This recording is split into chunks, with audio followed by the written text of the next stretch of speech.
하나님 말씀 사사기 16장 15절에서 31절까지의 말씀입니다. 구약성경 390면 사사기 16장 15절에서 31절까지의 말씀 제가 봉독하도록 하겠습니다.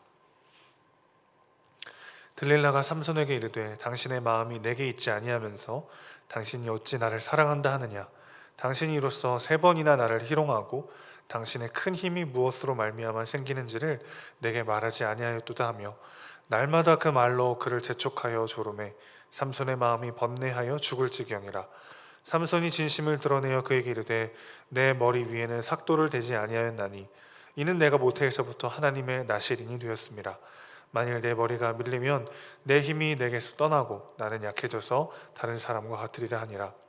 들릴라가 삼손이 진심을 다 알려주므로 사람을 보내어 블레셋 사람들의 방백들을 불러 이르되 삼손이 내게 진심을 알려주었으니 이제 한 번만 올라오라 하니 블레셋 방백들이 손에 은을 가지고 그 여인에게로 올라오니라.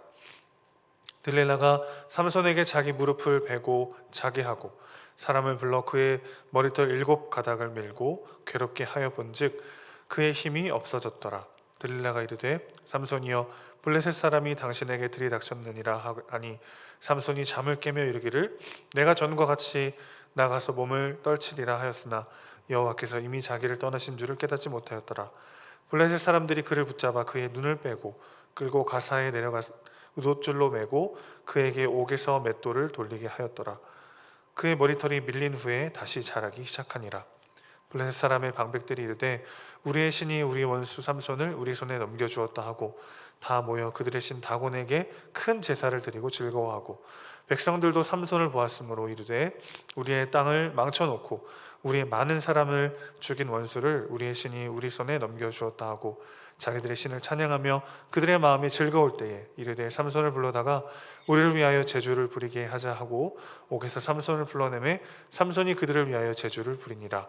그들이 삼손을 두 기둥 사이 세웠더니 삼손이 자기 손을 붙든 소년에게 이르되 나에게 이 집을 버틴 기둥을 찾아 그것을 의지하게 하라 하니라.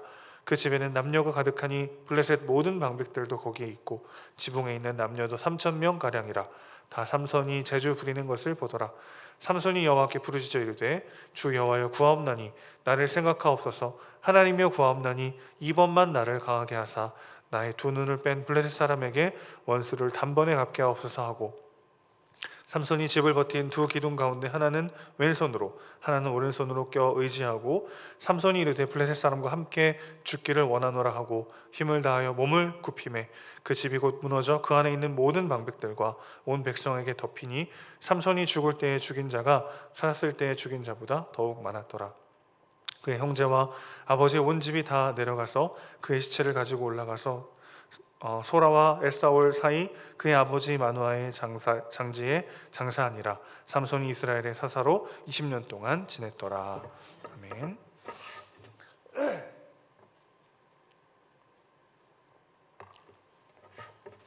이방 여인들과의 문제로 엄청난 혼란을 겪었으면서도 삼손은 계속해서 위험한 관계를 떨치지 못하고 있습니다. 마치 위험한 상황 속으로 자기 자신을 내몰고 있는 것처럼 보이기까지 하죠.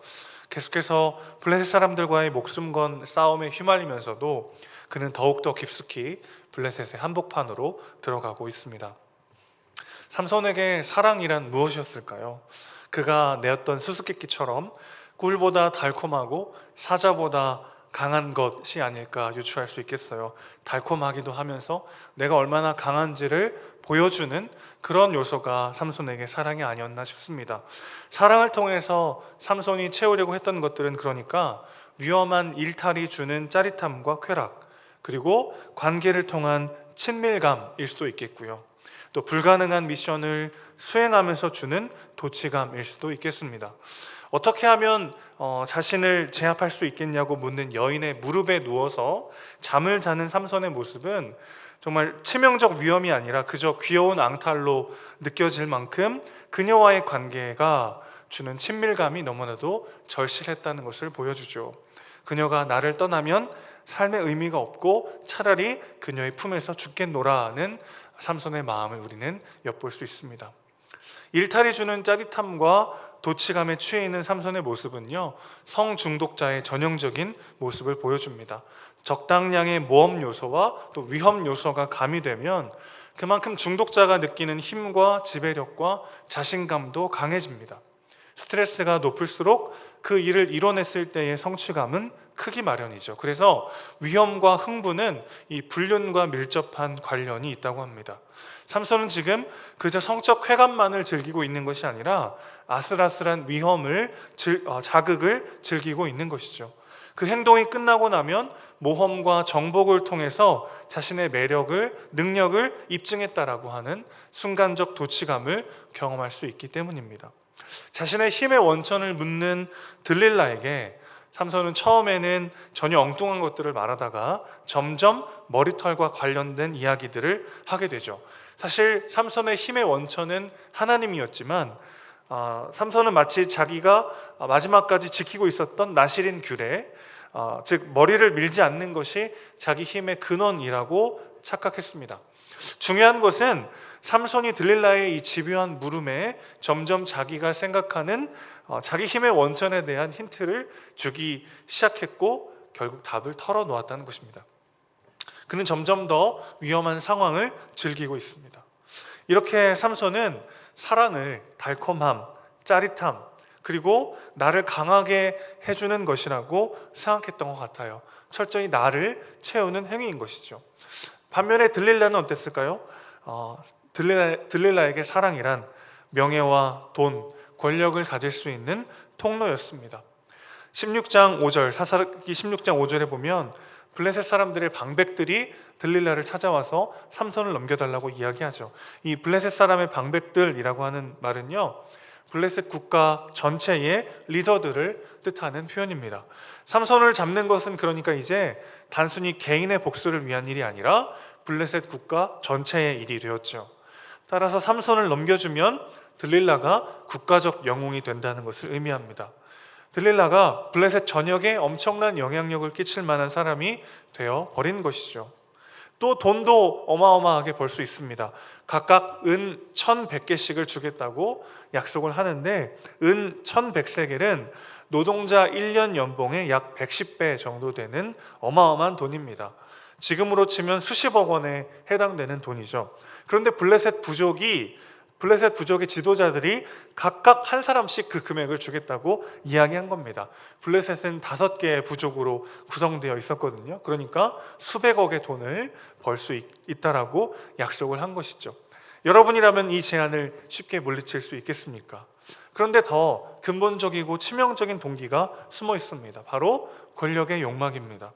들릴라가 무슨 정치 욕심이 있어서가 아니라 이 권력이라고 하는 것의 속성은 내 마음대로 할 수 있는 힘이라고 할 수 있겠어요. 사랑이란 이름으로 내 남자를 내 마음대로 움직이고자 하는 마음은 굉장히 은밀하고 강력한 유혹이죠. 가볍게 그 사람의 옷차림을 자신이 원하는 대로 바꾸는 걸로 시작해서 그 사람이 맺고 있는 모든 관계까지 다 자신의 통제 아래 두려고 하는 시도에 이르기도 합니다.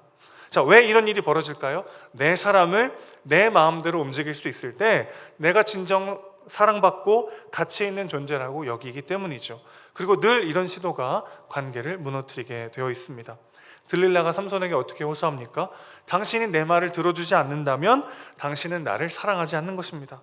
여러분, 이건 사랑이 아니죠. 사랑이란 이름으로 내가 원하는 것을 채우려고 하는 시도에 불과하다는 것입니다. 자, 그러니까 여러분, 들릴라만 삼손을 자기 기만적 사랑한 것이 아니라 사실 삼손도 마찬가지로 서로가 자신이 원하던 것을 채우기 위하여 서로를 이용했던 것이죠. 왜 이런 일들이 벌어지게 될까요? 사실 엄청난 모험과 위험을 감수하면서까지 채우려고 하는 욕구가 있다는 것은 그 욕구를 채울 수 있는 실체가 존재한다는 뜻이기도 합니다. 배고픔이 있다는 것은 음식이 있다는 뜻이고, 수면욕이 있다는 것은 잠이 있다는 뜻이죠. 성욕이 있다는 것은 성이라는 것이 존재함을 이야기해 줍니다. 그러니까 우리 모두에게는 영혼에 대한 갈망이 있어요. 무조건적인 사랑과 수용에 대한 갈급함이 있고, 가치 있고 의미 있는 존재이고 싶은 열망이 있습니다. 이것이 무엇을 의미합니까? 그것을 채워줄 수 있는 궁극적인 대상이 있다는 것이죠. 그분이 바로 우리 하나님이십니다. 우리의 가장 깊은 필요와 욕구를 충족시켜 주시는 하나님의 사랑을 어떤 식으로든 경험하지 않으면 우리는 자신을 채우기 위하여 다른 사람이나 다른 것들을 이용하게 되어 있는 것이죠. 난 너 없이는 못 살아. 이보다 위험한 고백이 어디 있겠습니까? 그 누구도 나의 하나님이 될 수는 없죠. 완벽하게 나를 만족시키고 나를 채워줄 수 있는 존재는 이 세상에 존재하지 않습니다. 그 사람 없이도 살 수 있을 때 우리는 그 사람을 진정으로 사랑할 수 있게 되는 것이죠. 삼손은 누구보다도 많은 능력을 하나님께 받았지만 누구보다 비참한 최후를 맞이합니다. 하나님 아닌 다른 것으로부터 자신의 삶을 채우려고 하는 시도가 계속될수록 그의 삶을 점점 더 피폐해질 수밖에 없었던 것이죠. 결국 그는 눈이 뽑혀서 블레셋 사람들 앞에서 조롱당하는 신세가 되고 맙니다. 그런데 오늘 22절에는요 재미있는 표현이 나오는데 그의 머리털이 다시 자라기 시작했다라고 기록이 되어 있습니다. 블레셋 사람들이 바보가 아닌 이상 삼손의 머리가 다시 자라나기 시작한 것을 몰랐을 리가 없죠. 그들은 한 번 머리가 깎인 삼손은 이제 더 이상 나실인이 아니라고 결론 내렸던 것 같습니다. 이것은 사실이죠. 그들은 나실인 규례를 정확히 알고 있었어요. 나실인은 정해진 기간 동안 머리를 깎지 않는데 머리를 깎으면 나실인으로서의 성별 기간도 끝나게 되어 있었습니다. 그런데 블레셋 사람들이 몰랐던 것이 하나 있어요. 삼손이 서원을 지키거나 어기거나 그의 머리가 깎이거나 자라거나 하나님의 역사와 능력이 그러한 것들에 제한받지 않는다는 사실이었습니다. 인간의 순종 여부 혹은 어떤 자격과 조건의 달성 여부가 하나님의 사랑을 받는 이유가 되지 못한다는 것이죠. 블레셋 사람들은 한마디로 은혜의 하나님을 알지 못했던 것입니다. 여러분, 어떤 자격과 조건을 갖추어야만 하나님께 나아갈 수 있다면 감히 누가 하나님께 떳떳이 나아갈 수 있겠습니까? 그런데 우리는 마치 지금까지 내 공로와 나의 의로움으로 구원받고 여기까지 온 것처럼 오늘 내가 겪는 실패와 넘어짐에 좌절하면서 절망할 때가 있죠. 그러나 여러분 기억하셔야 합니다. 우리 중 그 누구도 하나님 앞에 어떤 대가가 있어서 공로가 있어서 자격이 있어서 나갈 수 있는 사람은 아무도 없다는 것이죠. 그분의 은혜로 우리가 여기 있습니다. 그렇기 때문에 다시 한번 하나님 앞에 천부의 의지 없어서 손들고 옵니다라는 그런 겸손한 마음으로 나아가야 하는 것이죠. 삼손의 최후와 그의 삶에 대한 평가 사이에 엄청난 간극이 있다는 것을 우리는 보게 됩니다. 이렇게 비참하게 삶을 마무리한 것 같은 삼손의 이 최후를요 히브리서는 전혀 다른 관점으로 해석합니다. 히브리서 11장은 삼손을 믿음의 사람이라고 증언합니다. 지금까지 삼손의 생애를 돌아보면 당황스러울 수밖에 없죠. 그에게서 믿음을 찾을 수 있는 대목은 오늘 본문 마지막 대목뿐입니다. 28절을 다시 한번 다 같이 읽어볼게요. 시작. 삼손이 여호와께 부르짖어 이르되 주 여호와여 구하옵나니 나를 생각하옵소서. 하나님이여 구하옵나니 이번만 나를 강하게 하사 나의 두 눈을 뺀 블레셋 사람에게 원수를 단번에 갚게 하옵소서 하고, 삼손은 지금 여전히 자기의 원수를 갚는 일에만 몰두해 있어요. 그러나 동시에 우리는 처음으로 자신의 연약함을 겸손히 고백하고 하나님의 도우심을 구하는 삼손의 모습을 발견합니다. 그의 일생을 통틀어서 처음이자 마지막으로 하나님의 도우심을 겸손하게 구하는 삼손의 모습을 우리는 보는 것이죠. 하나님은 이런 그의 작은 믿음을 보시고 그의 죽음을 사용하십니다. 블레셋 사람들이 알지 못했던 바로 은혜의 하나님, 바로 이것이죠. 삼손의 그 작은 믿음을 사용하셔서 어마어마한 은혜로 그를 사랑하시고 그를 사용하시는 하나님의 그 은혜의 하나님 되심을 몰랐던 것이죠. 하나님은 삼손의 작은 믿음을 보시고 그의 죽음을 사용하십니다. 그는 죽음으로써 이스라엘을 블레셋으로부터 구원하게 되죠. 에스겔 16장 6절에 하나님 이렇게 말씀하시죠. 피투성이라도 살아있으라. 우리가 정말 죄와 부족함과 삶의 실패로 너덜너덜해졌을 때, 삶을 내려놓고 싶고 포기하고 싶고 더 이상 소망이 없는 것처럼 여겨질 때 우리 하나님 뭐라고 말씀하십니까? 피투성이라도 살아있으라. 우리 안에 그 작은 믿음이라도 하나님을 향한 몸부림과 간절함과 그분의 은혜를 구하는 그 작은 기도 하나를 하나님 보시고 피투성이라도 살아있으라, 내가 너를 구원할 것이고 다시 너를 일으켜 주리라 말씀하시는 분이 우리 하나님이신 줄로 믿습니다. 그렇게 말씀하셨던 그대로 비참함과 절망 가운데 빠져있던 삼손을 하나님이 건지시죠.